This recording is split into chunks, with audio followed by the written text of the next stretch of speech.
শেখ হাসিনা আয়নাঘর নিয়ে কি বলে একটু শুনুন। আপনি প্রশ্ন করেছেন আয়নাঘরের আইডিয়া কে দিয়েছিল। হ্যাঁ, আইডিয়াটা দিয়েছিল আমার বিআই তারেক সিদ্দিকী।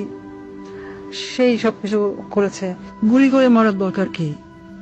ক্রসফায়ার দিলে বেশি লোক জানাজানি হচ্ছে, সমালোচনা বেশি হচ্ছে। সেদিন থেকে শুরু হলো এই নতুন পরীক্ষামূলক পরিকল্পনা।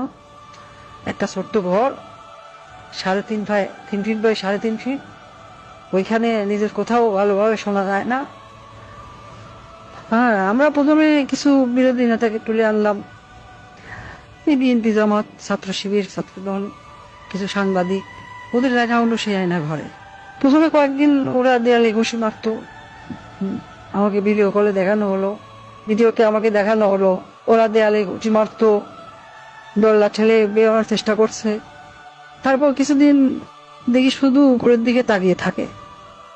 তারপর এক সময় ক্লান্ত হয়ে শুধু উপরের দিকে তাকিয়ে থাকতো। প্রথম কিছুদিন কেউ বুঝতে পারতো না কতটা সময় গেছে, কয়দিন তাদের আটক রাখা হয়েছে।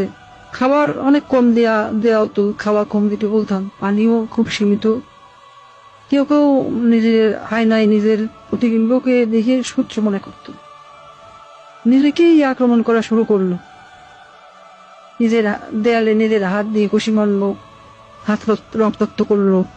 আমার সবচেয়ে সুন্দর দৃশ্য ছিল যখন একজন সাংবাদিক, কি যেন ওর নাম, হ্যাঁ মাসুদ, নিজের নখ দিয়ে নিজের মুখের চামড়া ছিঁড়ে ফেলা শিক্ষা করছে। আমার পছন্দ হলো। সারা দেশে আরো বেশ কিছু এরকম আয়নাঘর বানালাম। যুদ্ধপরাধী রাজাকার ছেলে মেয়েদের সেখানে বন্দি করতে বললাম। মাঝে মাঝে 2-1জনকে ছেড়েও দিতাম। ফিরে এসে কেউ কিছুই বলতো না, ওইভাবে বলে দিয়েছিলাম যেন কেউ মুখ না খোলে। ব্যাস, সাপও মরল না, লাঠিও ভাঙলো না। মানুষ ভাবলো যান বাঁচাতে স্বেচ্ছায় আত্মগোপন করেছিল, কিন্তু আমার আসল শক্তি ছিল প্রচারণায়। আমার দলের নেতা কর্মীরা তারাও এই ব্যাপারটা বিশ্বাস করতে পারে। সত্যকে আমরা এমন ভাবে ধামাচাপা দিয়েছি কেউ বিশ্বাসই করতে পারছে না আয়নাঘর আসলে ঘর বলতে সত্যি কিছু ছিল।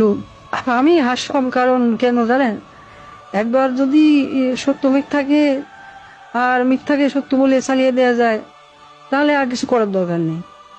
মানুষের মনে সন্দেহ ঢুকিয়ে দেওয়াই যথেষ্ট। আমার বাবা বলতেন, একবার যদি কেউ নিজের চোখে দেখা জিনিসকে সন্দেহ করতে শেখে, তবে সে নিজের জীবনের উপর বিশ্বাস রাখে না। তখনই তুমি তাকে সম্পূর্ণ দখল করে দিতে পারবে। আমি তাই করেছি। আমি তাদের মনের উপর শাসন করেছি। আমি তাদের কল্পনাকে বন্দি করেছি।